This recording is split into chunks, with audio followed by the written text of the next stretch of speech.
Garcia, United States Women's Army Corps. I was an E1 going in, basic private. I enlisted delayed entry in 1975. I actually left for basic training in 1976. Well, my father was an Army veteran from World War II, and I decided to follow my father's footsteps.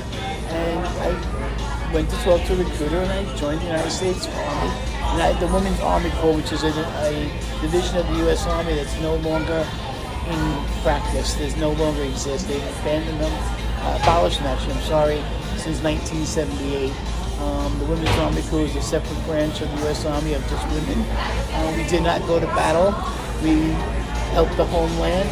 We did things that the men couldn't do to allow the men to go off into combat if they needed to be. And we worked as nurses and helped in the land of where the injuries were. And it was funny because my father stated to me, he goes, "You're not going in?" I said, "Yeah, I am, Dad." He goes, "No, there's no daughter of mine's going in the Army." I said, "Dad, I cry at the side of the flag. I cry at the national anthem. I have to go. I have to do something for my country." And I found out during basic training, my father, who was so adamant about me not going in, found out that I enlisted on the same exact date that he did, just 30-something years apart. I did my basic training at Fort McClellan, Alabama, the home of the Women's Army Corps. That was where our museum was. That's where most of the women were. There were two bases that did basic for women, and that was Fort Jackson in South Carolina and Fort McClellan, Alabama. I did my basic in there in 8 weeks. Then I graduated and moved on to AIT, which is Advanced Individual Training for your job in the military. And then I was permanently assigned to Average Proving Grounds in Maryland, which gave me the opportunity, being a New Yorker, I went in and was able to go home on the weekend if I wanted to, which I did just about every weekend.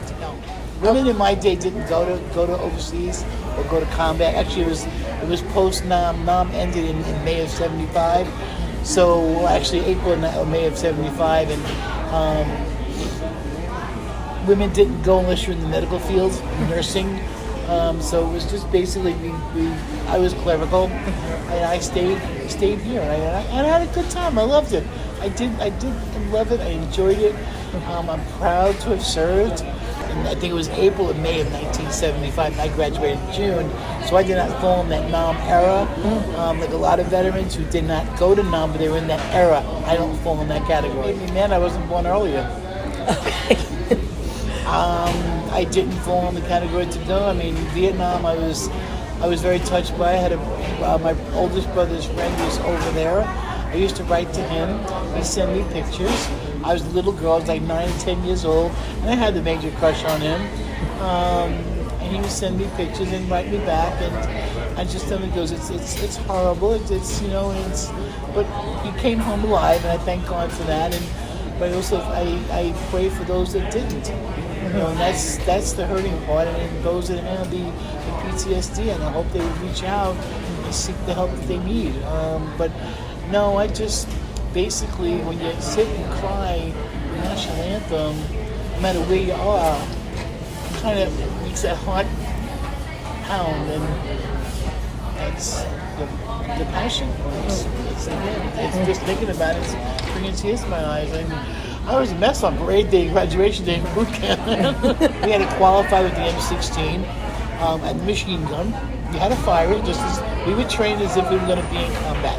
And they needed to know that we could do it if we had to. Thank God I didn't have to. I mean, NAM was over. They were coming home, and we were ready to, if we had to go someplace else, if they would allow us. But don't forget, the women were not allowed to go to combat at that point. They are now, and I'm happy for my sisters who want to go. Me personally, do I think I could have done it? Probably not. I didn't join to go to battle. I joined to allow a man to go. I joined to help my country the best way I could.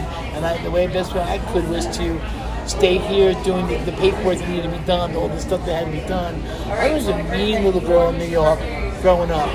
Okay, I was a street girl, but gave me the courage and the strength I needed emotionally. I forget, I joined the Army after I graduated high school. I was 18 years of age. Graduated from Old Grove Catholic High School. Youngest of 5 children.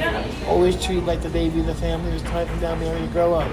So I did. The Army taught me to stand up for myself, not be afraid to stand up for myself, to fight whatever battles I was able to fight, and to carry it through, and to go forward. I can wear this. My husband wears his. Thank you for your service. They walk past me. It's okay. That's all right. I don't need acknowledgement from anybody. But during the time, right after when I joined, I would come home on leave. I would wear my uniform. My Class A's. I was damn proud of my uniform. I'd walk tall, look real good, slim line, beautiful. And I'd walk and people would look at me snickering and laughing. I'm like, and I just turn around, you know what? Prouder and taller. I am an American soldier, do you like it or not? I have been making the flags, as I told you, for years. 3 years ago, on Memorial Day, failed to stand still during the playing of the anthem. That's one surefire way to piss a veteran off. And it did.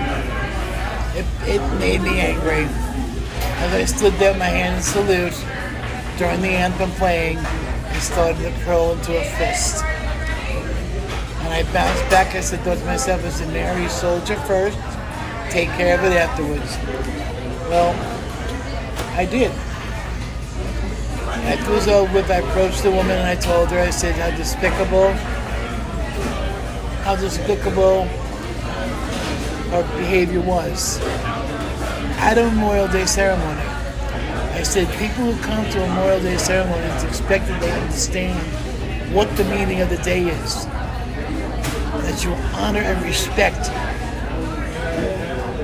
She apologized, but she was obviously there for a different reason. She was there to get votes, to get people to back her up. Totally disregarded the meaning of the day. And I let her know. And she apologized up and down, whatever. Not until I was leaving the park, after I talked to every veteran in the park and told them what she did, I'll admit that, she approached me again. And she apologized again. She said, it's not me. It wasn't me. I looked at her, I said, who the hell was it? I said, you did it. Own it. Whatever. My husband, grandmother, and it was time to leave. I walked out of the park that day and I looked up into the heavens. I said, my brothers and my sisters, I promise you, I will do my best to teach America the meaning of Memorial Day. And I have. Since then, Mission Barbecue, where we are today, is the first place that I taught the children how to fold the flags. We gave them to veterans on Veterans Day. We gave them to the Gary Sinise Foundation when he brought the Gold Star children to Florida to celebrate Christmas time in the happiest place on earth because their lives were falling apart because their parents were killed. They were Gold Star. That's what it means. Gold Star children, Gold Star families. We made thousands of them. It's been going across the nation. Gold Star families reaching out to me, wanting flags. Okay? For the Gold Star, I put a Gold Star on here. And give so they can wear it. They get recognition, like, oh, what a pretty little pin. Yeah, well, it comes with a price. And they tell them, I said, I'm a Gold Star mother. Like, well, what is there? Or a Gold Star sister, or brother, or father, or child. And they tell them, my loved one died in combat. Thereby helping them to raise awareness and teach what it is to be a Gold Star. Now it's taken on another leaf. And I've been doing that for years. I continue to do that non-stop.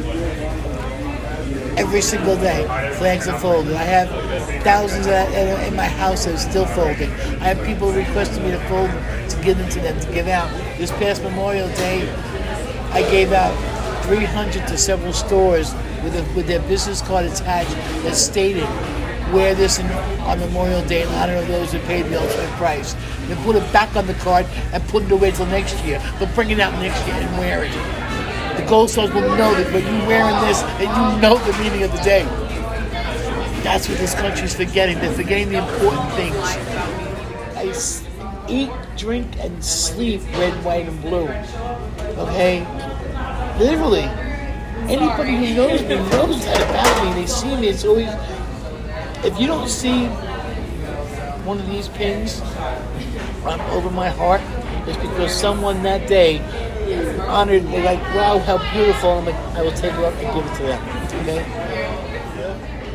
My son's recruiter wrote a letter to the commanding officer about meeting me.